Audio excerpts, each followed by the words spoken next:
Now in theaters. Yet another movie that deserves better than Keanu, yet he somehow booked the job. Matrix fight scenes. Equalizer plot. Who wore it better? Denzel Washington or Keanu Reeves? Exactly the same as Equalizer. Almost exactly the same. I mean, tiny little things were adjusted. Denzel Washington did it much better. I mean, if you're going to have a really big action-driven movie with a really shallow story, let Denzel do it.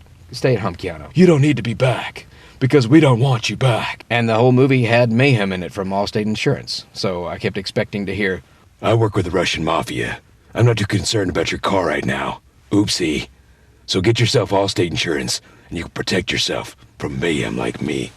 You're in good hands with Allstate. the final battle was fought in the rain, a lot of slow motion. Not only did it have the same Russian bad guys that Equalizer had, it had the exact same Russian bad guys. The guy that looked like Rasputin with the mustache, he's in both movies. As far as an action movie goes, it's a solid 3.5. I mean, it's worth seeing on Redbox or discount theaters because it's got a lot of great action scenes. But he does the same exact action scenes. It's punch and flip over the shoulder, punch and flip over the shoulder. And he's like the king of the double tap. Shoot him in the chest, shoot him in the head, shoot him in the chest, shoot him in the head. Over and over and over and over. Denzel Washington is doing this for this poor little prostitute girl, and Keanu's doing this for this poor little puppy. And you don't kill puppies in movies? When did that become a thing? Now they're killing the dog? Come on. It had an old Yeller ending. He found a new dog to replace the one that died. Spoilers. John Wick, rated R. You don't have to get a Ouija board and ask it if the movie Ouija was good, because the answer is most definitely no. It's another stereotypical horror movie. Teenage/young adult cast, and things happen in Ghost Girls and demonic board things. It's the same stuff that's been rehashed and rehashed. I'm shocked that there are no good scary movies out in the month of October. You've seen it all before. Don't waste your time. At the very best, it's a 2.5 stars. A maybe see on Redbox. The end. Ouija, rated PG-13, like all crappy horror movies are. The movie guaranteed to get you laid. From Nicholas Sparks comes The Best of Me, which was a complete ripoff, almost, of The Notebook. It was even shot in the same location, some of the same sets, but, you know, my wife wanted to go see it, of course.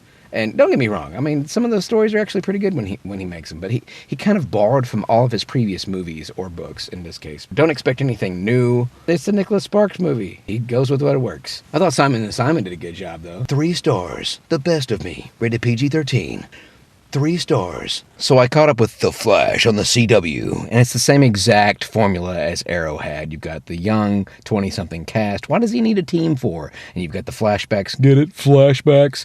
Which is the same thing Arrow did, but if it's not broken, don't fix it, I guess. Special effects are pretty awesome, but it's kind of sort of the same thing we've already seen before in Arrow, so I'm not overly thrilled with it, but I have a lot of hope for it, so I'm going to keep an eye out for the series. The Flash, 3.5 stars. Better get better. And then all of the news from Marvel. Marvel's The Avengers, Age of Ultron, the trailer. See, I knew about this before you guys did. I actually auditioned for the voice of Ultron for the trailers a while back. I couldn't wait to talk about it. So it looks freaking awesome. All of the things. And we also got Doctor Strange as Cumberbatch.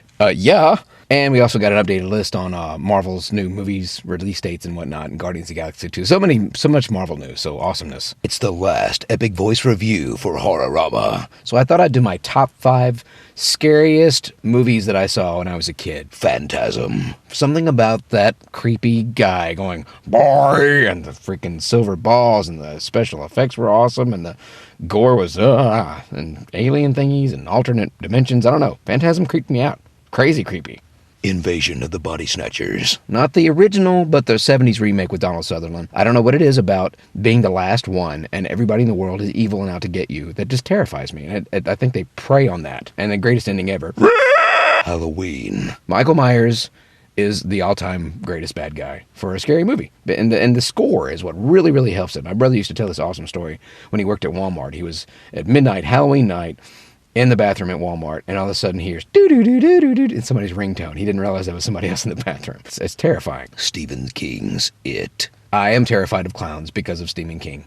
Tim Curry is an amazing actor, and it made me scared of sewers. It made me scared of clowns. It made me scared of red balloons. Just all of the things. And the #1 movie that scared the crap out of me as a small child, Night of the Living Dead, the original horror classic. I don't know what it was about the fact, again, going back to that whole being outnumbered by the entire world out to get you and everything's evil. You're the last ones left and you're barricaded inside this house and it's horrifying. Yeah, that one really got me scared as a kid. So there's a lot of movies that didn't make it on my list that may have been on your list, but there's a reason why. They probably were movies I didn't see when I was a kid. Friday the 13th was a great film. It was truly terrifying, but I didn't see that till I was in my 30s because it had been spoiled to death for me. But it still scared me, so it's a great movie. Also, Jaws. Jaws kind of finds that gray area where it's not really a horror movie, not really an action movie, it's a little bit of both. But it did make me scared of bathtubs and any type of water like pools. Nightmare on Elm Street. Another movie I didn't see till later in my teens.